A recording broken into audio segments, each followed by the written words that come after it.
एक महत्त्वाची बातमी, मुंबईतील कोस्टल रोडवर भीषण अपघात झालाय। 4 ते 5 वाहनांनी एकमेकांना धडक देऊन हे वाहनं धडकली आहेत, तर अपघातात 9 जण जखमी झाल्याची सुद्धा माहिती मिळते।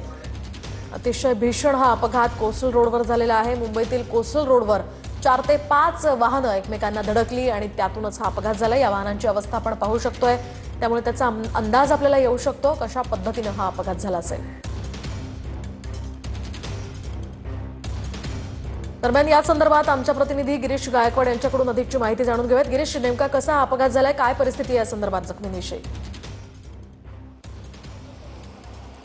नक्कीच मी सध्या कोस्टल रोडवर आहे आणि या ठिकाणी आपण पाहतोय बघा पिरामल हाऊस आपल्याला दिसतंय आणि अगदी त्याच्या समोरच्या रस्त्यावर म्हणजे बँड्राला जायच्या दिशेनं हा अपघात झालेला आहे आणि टॅक्सीची ही अवस्था पाहिली तर आपल्या लक्षात येईल की किती गंभीर स्वरूपाचा हा अपघात आहे। जवळपास 9 जण या अपघातामध्ये जखमी झालेले आहेत आणि बरेच कॅस लगावले जात आहे। कुणी सांगतंय एर्टिगानं अर्जंटमध्ये ब्रेक मारला आणि त्यानंतर 2 ते 3 गाड्या ज्या आहेत त्या एका मागोमाग एक धडकल्या, तर कुणी सांगतंय की टॅक्सीवाल्याची चूक होती। नेमकी चूक कुणाची होती हा तपासाचा भाग आहे, पण या संपूर्ण घटनेमध्ये आता 9 जण जखमी झालेले आहेत आणि नजीकच्या रुग्णालयामध्ये आता त्यांना नेण्यात येत आहे। केईएम रुग्णालयामध्ये गेल्याची प्राथमिक माहिती मिळते। ॲम्ब्युलन्स या ठिकाणी पोहोचली आणि नुकतंच या ठिकाणाहून त्या सगळ्या जखमींना नेण्यात येत आहे आणि यात महिला सुद्धा आहेत। धन्यवाद गिरीश, दिलेल्या या सविस्तर माहितीसाठी। सुदैवानं कोणतीही जीवितहानी या ठिकाणी झाली नाहीये, मात्र जखमी काही लोक झालेत, त्यांच्यावर उपचार सुरू आहे।